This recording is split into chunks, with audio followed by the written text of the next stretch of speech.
dear music friends, welcome back to another piano tutorial about Rachmaninoff piano work. Music is enough for a lifetime, but a lifetime is not enough for music. This is a quote from Rachmaninoff.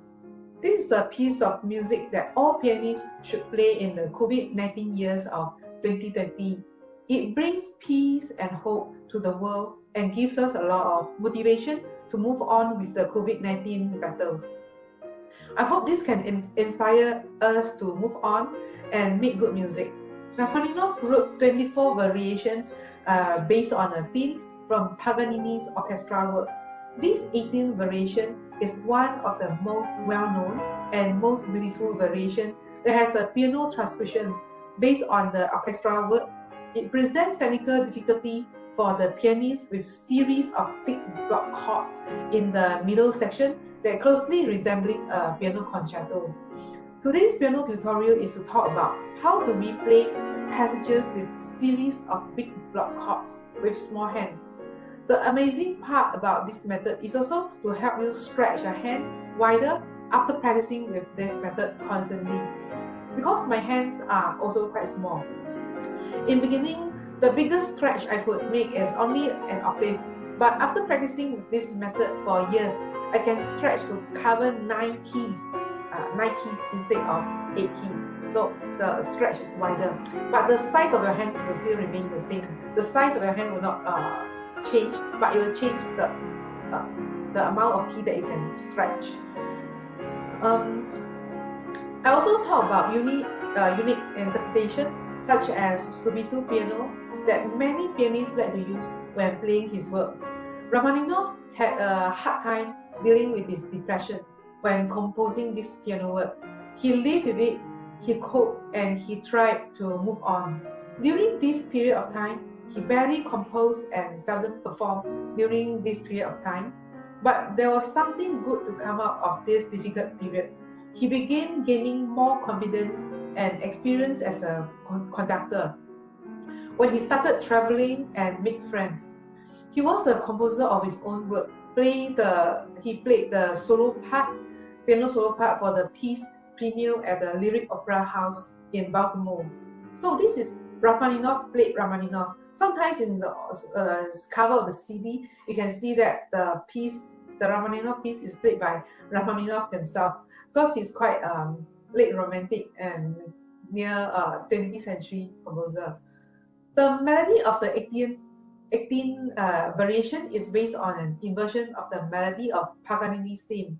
This 18th variation on a theme by Paganini is often called Rachmaninoff's 5th piano concerto because it is grand and symphonic in character, by expanding its thickness of the texture to the piano concerto.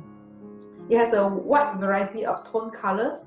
The harmonic progression and phrase structure are freer. He uses motifs of the theme rigorously to maintain continuity flow of phrases.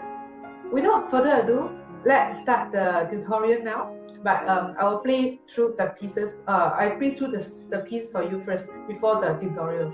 Thank you for watching. If you find my tutorial useful, you can subscribe to my channel for the full collection of tutorial of classical composers and their pieces. Thank you.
welcome back to another tutorial.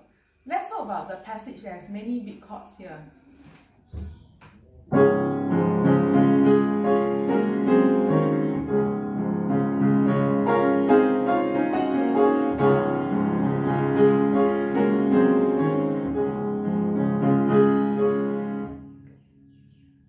The first thing you can do is place your hands at the right place before you press it, and then go to the next chord immediately. Rest and go to the next chord.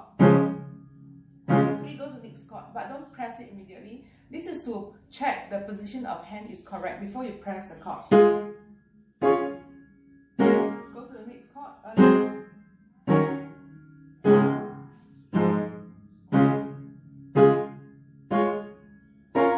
So after that, you can add in the rhythm, metronome, to regulate your rhythm. The pause between the chords is to help you to go to the next chord and locate it correctly before you press it. So now you can add in the rhythm. Rest, rest, rest, rest, rest, rest. Go to the next chord, rest, rest, rest, rest, rest, rest.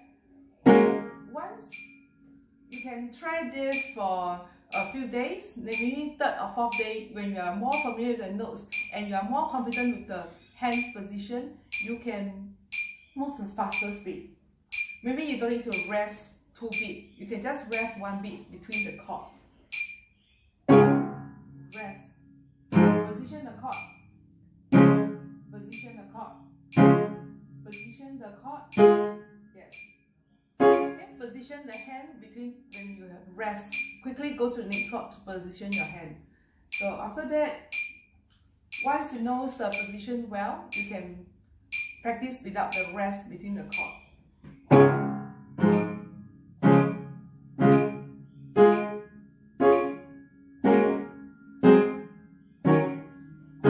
after that, you can add in the pedal to join all the detached chords. So the main thing is you must let go quickly and go to the next chord. So you don't need to join, because the pedal will help you to join the line. Okay.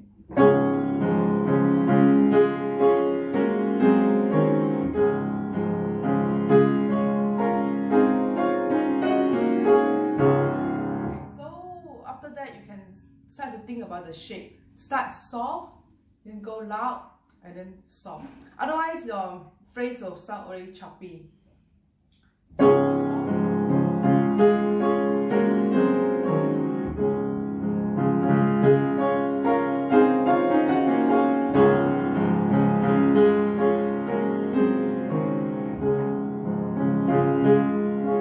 Okay, so this is how you shape the phrase. Start soft, loud, and then soft. And then this exercise to hit the chord and then you rest. Hit the chord. When you hit the chords, your hands will be very tense because you need strength to hit it. But when you let go and rest for 2 counts, it helps to relax the muscle. So by expanding and resting the muscle, it actually helps your hand muscle to expand and more flexible. So after a while, you notice your hand can stretch bigger and bigger. Okay, so I hope this tips is useful for you.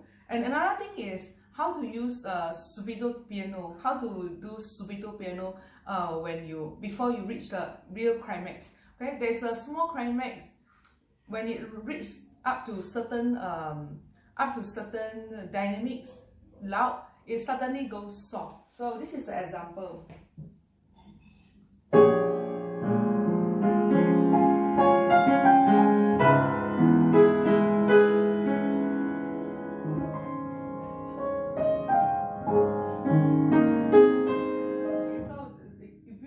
Small climax.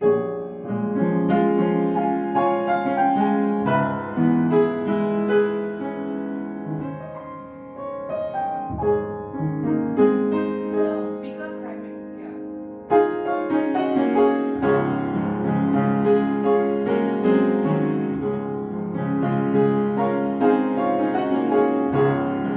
So that is the meaning of subito piano.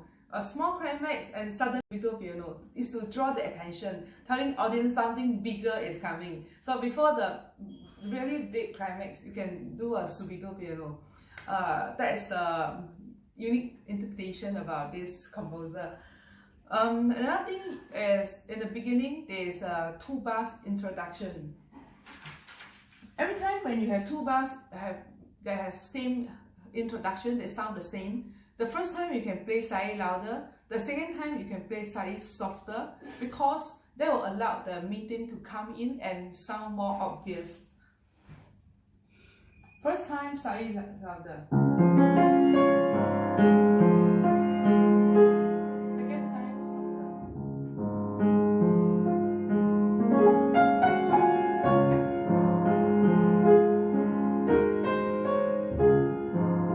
Okay, so that is the introduction. First time louder, second time softer. So that when the main theme come back, you will draw the audience attention to better introduce the main theme.